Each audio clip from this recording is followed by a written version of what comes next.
तो बर्तमान जहाँ सूचना रही राज्य में किछि दिन हेब जारी रही मौसुमी जनित वर्षा।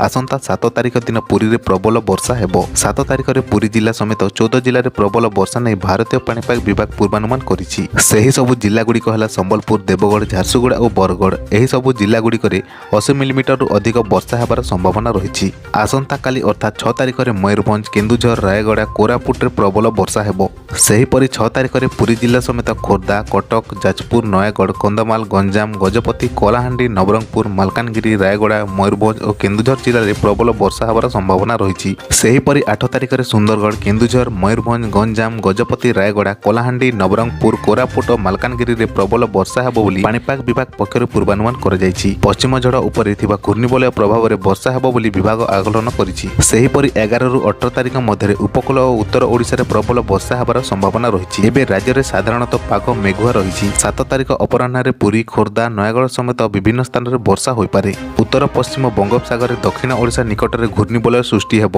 जहा प्रभाव में वर्षा हेबार संभावना रही बोली पाणीपाग विभाग पूर्वानुमान करिछि। उत्तर पश्चिम बंगोपसागर दक्षिण ओडिशा निकट में घूर्णिबलय सृष्टि हेब, जहा प्रभाव में वर्षा हेब बोली सूचना देछि पाणीपाग विभाग। सबुदिन एमिति सटीक पाणीपाग सूचना पाइबा पई आम चैनल को सब्सक्राइब करी ऑल बेल आइकन को दबाई रखिथांतु।